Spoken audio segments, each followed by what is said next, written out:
When you buy sewing books that come with free patterns, a lot of times they come sort of on this kind of sheet, but they have multiple patterns on the sheet.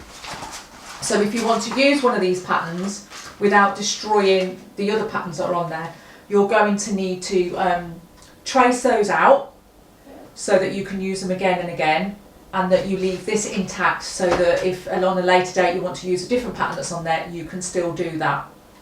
Now, my tips for doing this is, first of all, lots of space. You're going to be moving it about and you're going to need it flat, and you're going to be able to need to move around the pattern so that you can draw it out accurately. Another thing I would suggest is one of these technical pencils. These are really good, they're quite accurate, you can get quite in the corners, and it's got a handy rubber which we all need. You will need paper scissors, because you are not cutting paper or tracing paper with fabric scissors, because you know that ends badly.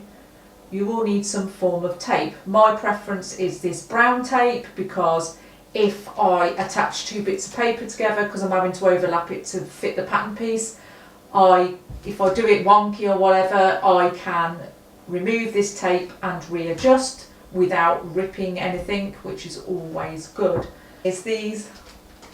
Now these are paper weights or fabric weights. I've made some into strawberries. I will put a link in the show notes for my tutorial for that if you're interested. And these are very helpful for keeping the tracing paper on top of your pattern that you're trying to copy, because if you start slipping about, your pattern's not going to come out right, and it's going to be super annoying when you've cut all your bits out and you go to sew and it's not sitting right. So that's definitely something I would recommend. I mean, you can use other things like your phone, other pairs of scissors, anything heavyweight will work, but I just prefer those. And of course, you are going to need tracing paper. This is sewing tracing paper, which you can get off Amazon. You can probably get it off eBay. It's about a tenner a roll for about 15 metres, I think. You can use parchment paper. You could just go to any craft store and get normal tracing paper or layout paper. I just prefer this on a roll, because then you're not sticking so many bits together to try and make up your bigger pieces. Other tips I've got are, write down what pieces you need to cut out and number them. So you've got like sleeve, back, front, pocket, front facing, neck face, that kind of thing. Write them down and tick them off as you cut them out, because otherwise when you're moving from sheet to sheet and you're moving it around, it's very easy to get confused. So that's something I do. I write a list down of all the different bits I need, and that way also I don't forget any, so I don't start making the garment up and realise I haven't done, I don't know, some front facing or something that I need, and then I haven't got enough fabric for it. You know, that would be a right pain in the backside. Also, when you're drawing out your pattern pieces, you need to be as accurate as possible. Use rulers if you can, and I would also suggest that you are pretty vigilant on making sure you write down all the information that is provided for you on that piece, such as notches, grain lines, fold lines, darts, zip lines, buttonholes, where the pockets go, all that. And of course you need to write on there what piece it is, because otherwise you might be guessing, is that the front, is that the back, I don't know. So you need to be pretty vigilant about all of that.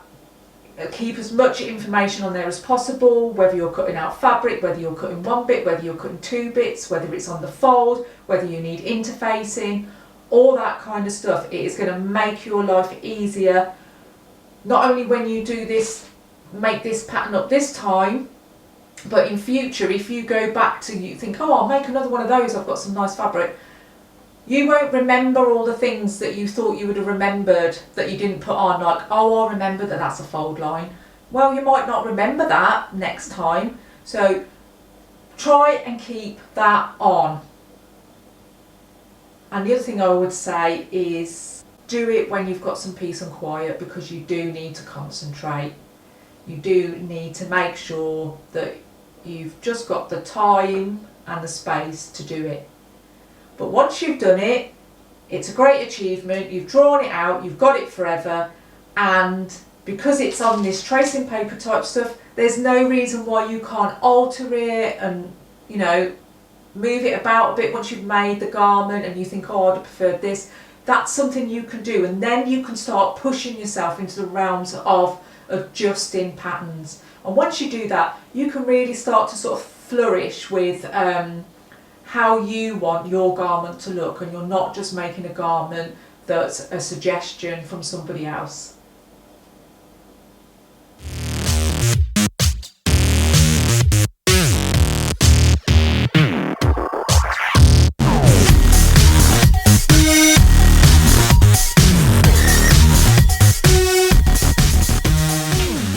There you go, guys, a few little tidbits for you there on how to trace a pattern. I hope that's helped. I hope to see you soon. Don't forget to like and subscribe. Have a great day. Bye.